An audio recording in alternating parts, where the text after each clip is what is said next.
Up next, burning, cutting, dumping. And that's just part of what it takes to make sugar.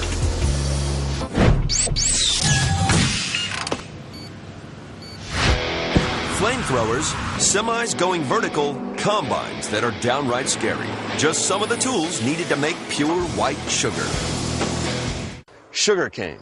It's an incredible story that begins with burning and cutting and grinding and pulverizing and converting from solid to liquid and back again. We have many miles to travel before we get this in your coffee. I'm with Ramiro Alvarado. He's with the Rio Grande Valley Sugar Growers. This is the inside of a sugarcane stalk. Which part of this fibrous material in here is the sweetest, and where do you extract the sugar from? Okay, everything that is inside of the casing of the cane is what we're after. And what we want to do ultimately is to extract all of the juice out of here. To get that juice means we've got to light this field on fire. It's a controlled burn that makes for a more efficient harvest, leaving behind only cane loaded up with sugar. Attention, attention. It's time for us to light this sugarcane field on fire. Why? Because America needs its sweet tooth satisfied. First, we spray a fine mist of diesel around the edges of the field to be torched. The fires are lit only when the wind conditions are perfect. We need a fast fire, one that will burn up the dead leaves and only scorch the cane. This has all been burned, and what's left is what they're harvesting with these ginormous machines. Come in here, scoop up the cane, put it in these trucks to take it to the mill.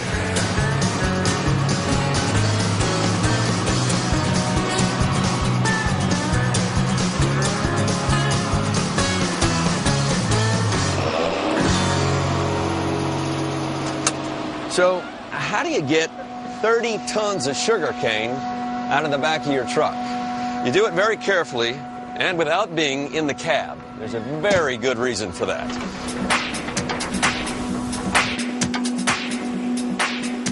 "50 degrees, that's the angle at which they raise these trucks and trailers to get rid of 30,000 tons of sugar cane that's in the back. These hydraulic systems can empty the trucks in about 4 minutes.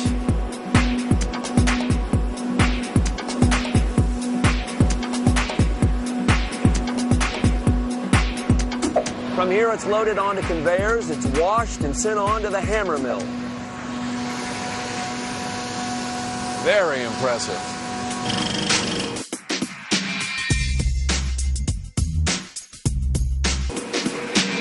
No doubt, cane is tough stuff. It's withstood flames and combines, but it's no match for the next step. Now it gets chopped to bits, washed and sent through a series of mills that crush the cane.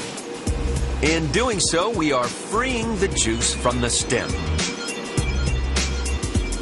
The sturdy stalk is now dust, the sweet sap that will become your white sugar all wrung out.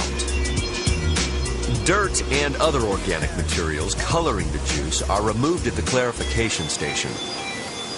That stuff's very rich, though. So what do you do with it? All of this, as you see it coming down, is loaded into trucks, and it is recycled back into the cane fields as fertilizer.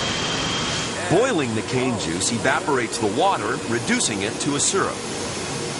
From here, all of the juice goes to what we call our boiling house. The juice is treated and then converted into sugar and molasses. The hot solution is fed into a vacuum chamber. When the air is removed, pressure drops, prompting a chemical reaction that creates two things: molasses, that distinctive flavor we taste in brown sugar or gingerbread, and sugar crystals. Sugar is actually a crystal, and crystals grow here for the first time. Right, this is where the crystals are developed. Sucrose molecules begin to bond as crystals, amassing in such volume that in a matter of hours, those crystals are visible to the naked eye. So after these crystals have been growing for about 10 hours under pressure in these giant tanks, it's time to eyeball them. Still the one part of sugar making that can't be done any other way. To Ignacio's trained eye, these crystals have grown to the right size, about the size of sugar crystals on your table. But anyone can see this stuff isn't even close to pure white. So once we've judged whether we have adequate crystals, we've got to take this stuff and put it through the spin cycle. Right. Separate the molasses from the sucrose. Right. The sugar crystals are suspended in the molasses, and separating those two is the next challenge. These crystals, now 99% pure, are called raw sugar, but white sugar has to be 99.95% pure and completely free of molasses and microscopic impurities.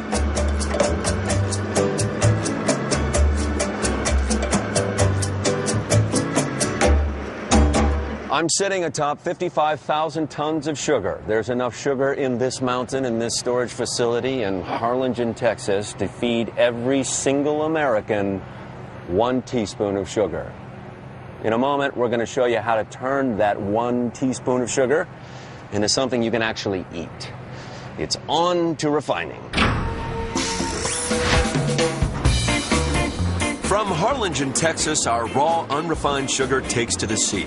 It's shipped here to the refinery at the port of Baltimore, Maryland. Our sugar would taste sweet enough, all right, but it is filthy.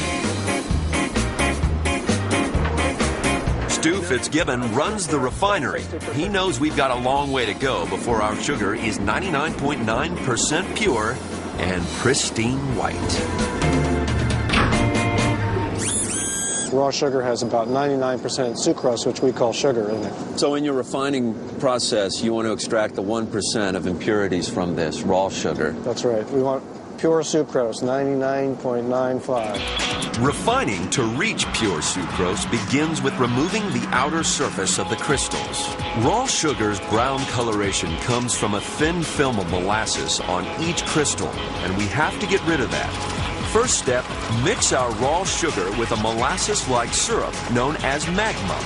This stuff is held over from previous batches and blended in this oversized mixer.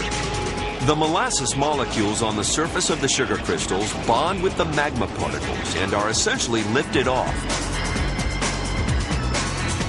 We'll then send our mixture into a centrifuge. The magma flies off, taking some of the molasses and a few microscopic impurities like starch with it. We're left with raw sugar liquor, a product that resembles muddy water.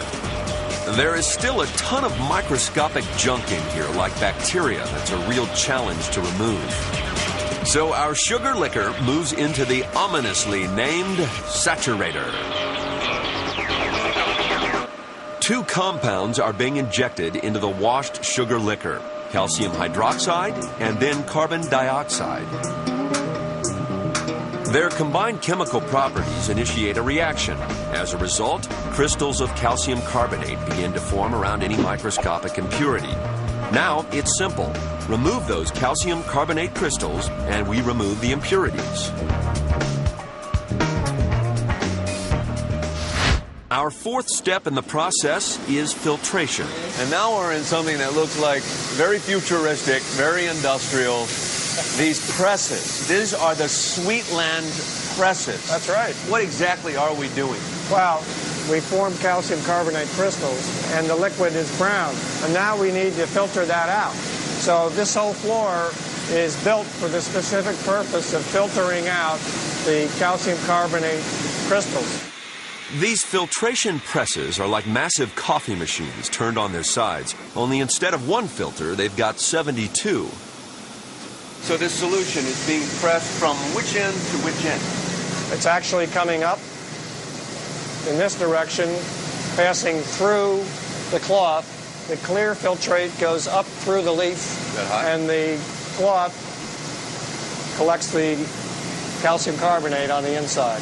Our sugary sweet liquid still has a tiny trace of impurities left. We've reached the last step to clean up the sugar solution. Now we use char vessels. This is similar in concept to a water filter. Char is an absorbent, a blend of calcium phosphate and carbon. The char crystals attract the last few microscopic impurities of color molecules into ash. The result? a colorless liquid known as fine syrup.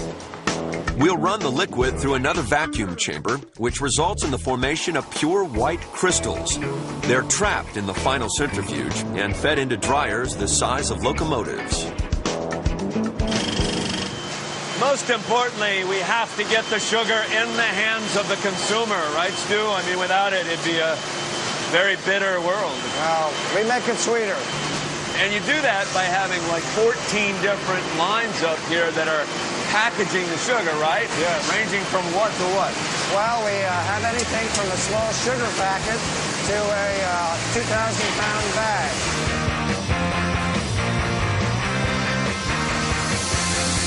Well, it's been quite a journey for us here in this story of sugar. Our story starting in much warmer climes, way down south, and ending up here in beautiful Baltimore at Domino's Sugar. Stu, thank you for guiding us through this. Watching sugar go from a solid to a liquid to solid, liquid to solid. To your coffee or tea.